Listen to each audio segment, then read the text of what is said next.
चलिए तो कर रहे हैं बच्चों। Good morning. दिग्दर्शिका पहले हम 3 बुक्स हमें लगानी है, कंप्लीट करना है 3 बुक्स को। तो पहले दिग्दर्शिका के सारे क्वेश्चन करेंगे, उसके बाद में फिर हमें करनी है परीक्षा अध्ययन, और उसके बाद में एग्ज़ाम सक्सेस, और एग्ज़ाम के पहले हम करेंगे परीक्षा बोध।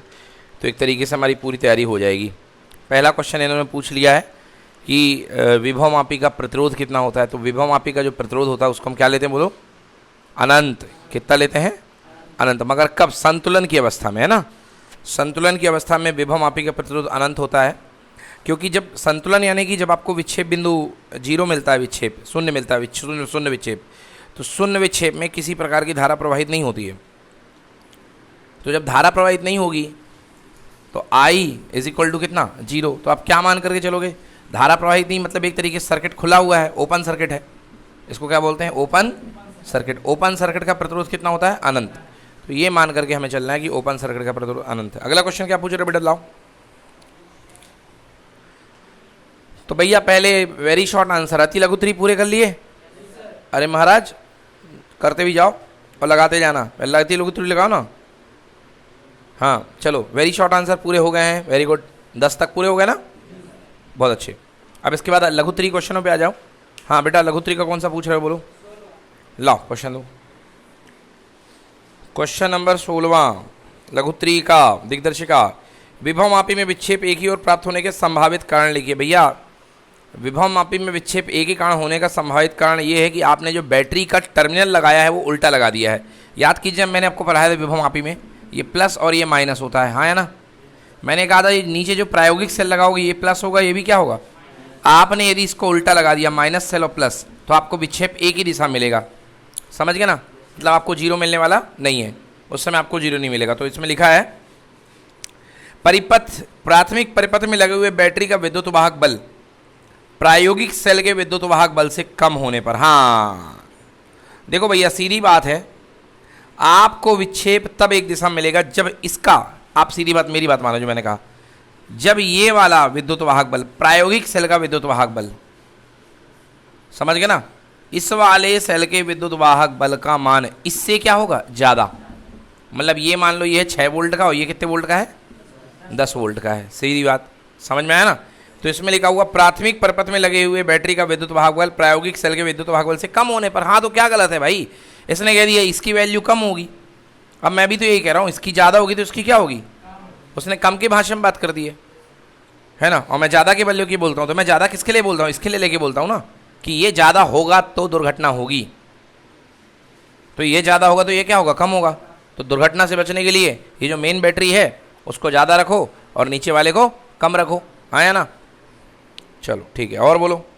ये दूसरा है, दूसरा क्या है, प्राथमिक सेल में लगे बैटरी। अरे प्राथमिक सेल इसको बोलते हैं ये लोग यार, नीचे वाले को। प्राथमिक सेल में लगे बैटरी ना ना ना, प्राथमिक ऊपर है, माफ़ कीजिएगा, प्राथमिक ऊपर है, नीचे वाला प्रायोगिक है। हिंदी थोड़ी सी परेशान कर रही है। तो भैया क्या कह रहा है, प्राथमिक सेल में लगे बैटरी और प्रायोगिक सिरे के धनात्मक सिरे विभव की एक सिरे से न जुड़े होने पर। वही मैंने जो बताया कि दोनों के धनात्मक सिरे एक जुड़े नहीं होंगे, एक आपने ऋणात्मक ठोक दिया, नीचे जो प्रायोगिक सेल उसको उल्टा लगा दिया, क्या लगा दिया, खेल हो जाएगा। तीसरा, विभव मापी के तार का विशिष्ट प्रतिरोध निम्न होने पर। विभव मापी के तार का विशिष्ट प्रतिरोध अगर बहुत कम है, विभव मापी के तार का विशिष्ट प्रतिरोध अगर बहुत कम है तो ये दिक्कत आ सकती है। तो इसको तीसरा वाला पॉइंट याद करो अभी, विभव मापी के तार का अगर विशिष्ट प्रतिरोध बहुत कम है तो दिक्कत आ सकती है। वेल 2 पॉइंट काफ़ी है बेटा, 3 पॉइंट लिखने को नहीं आता है, 2 पॉइंट लिखने को आते हैं। 2 नंबर का क्वेश्चन, 1 नंबर का 2 पॉइंट के लिए, ठीक है, क्लियर है।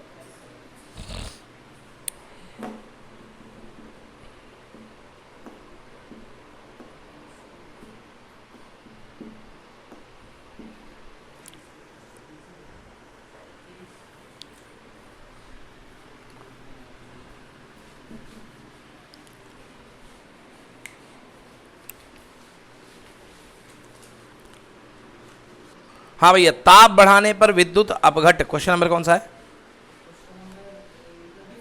लघु 3 है। चलो भैया, क्वेश्चन नंबर 25 लघु 3 पर डिस्कस कर रहे हैं।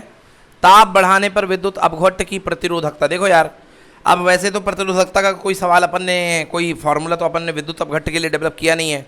अपन ने केवल विद्युत अपघट्ट के प्रतिरोध को पढ़ा है और उसको हमने बोला था ये कौन सा प्रतिरोध होता है, आंतरिक प्रतिरोध। कौन सा प्रतिरोध, आंतरिक प्रतिरोध। मतलब विद्युत, किसी विद्युत अपघट्ट में आयनों के चालन के लिए जो अपघट्ट के द्वारा बाधा सामने आती है, बाधा सामने आती है, उसको अपन बोलते हैं उसका आंतरिक प्रतिरोध। अब भाई सीधी बात है भाई, तापमान बढ़ाते हैं तो एक तरीके से प्रतिरोध क्या होता है, कम होता है। तो अगर आप एक शब्द में मेरे से पूछोगे तो आंसर इसका विद्युत प्रतिरोध क्या हो जाएगा, कम। इसका प्रतिरोधकता भी क्या हो जाएगी, कम हो जाएगी, क्योंकि हमने चालकों में पढ़ा है R equals to rho L upon A. तो अगर रो घटेगा तभी तो R घटेगा, हाँ या ना। तो यहाँ भी वैसे ही होना चाहिए। अगर एक शब्द में आप मुझसे आंसर लेना चाहेंगे कि इसका आंसर क्या होगा, तो मेरे ख्याल से इसका प्रतिरोधकता घटेगी। एक शब्द में आंसर है क्या, क्या दिया है आंसर, बस एक ही लाइन में, तो कोई दिक्कत वाली बात नहीं है। यहाँ पर इन लोगों ने क्यों नहीं पूछा है, और क्यों का जवाब तो मेरे पास भी नहीं है। क्यों नहीं है, क्योंकि हमने जो पढ़ाई करी है वो हमने केवल चालकों के लिए पढ़ी है, हाँ या ना।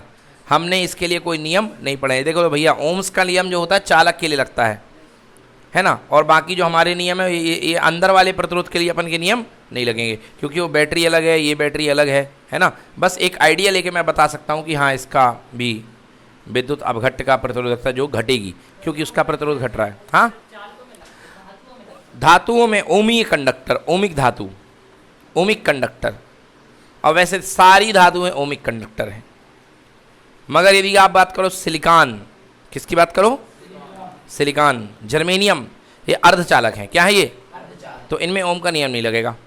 ओम का नियम जो शुद्ध धातुएं हैं वही फॉलो करती हैं। स्टील, तांबा, है ना, पीतल और आपका जो भी होते हैं एल्यूमिनियम वगैरह, इनमें ओम का नियम लगेगा। ठीक है, तो ये जो अपना काम है इसको आप लोग पहले दिन पढ़ के जाओ, तो थोड़ा क्वेश्चन ढूंढ लिया करो, थोड़े बहुत क्वेश्चन मिल जाएंगे, उनको हो गए। अब लघुत्तरीय हैं, अति लघुत्तरीय हैं, हमारे डेरिवेशन तो मिल ही जाते हैं, तो वो कर सकते हो। चलिए, अति लघुत्तरीय के 10 क्वेश्चन हो गए, बच्चों ने कर लिए। उसके बाद शॉर्ट आंसर यानी लघुत्तरीय के 40 हो गए हैं।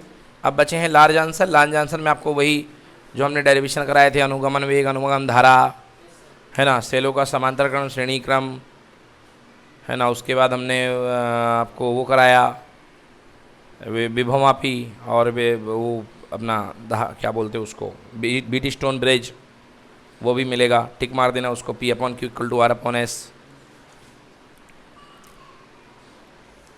मीटर सेतु, अज्ञात प्रतिरोध ज्ञात करना मीटर सेतु के द्वारा, दो सेलों की तुलना, विद्युत वाहक बलों की तुलना, और लास्ट में आंतरिक प्रतिरोध की गणना करना। यस, इतने पॉइंट थे।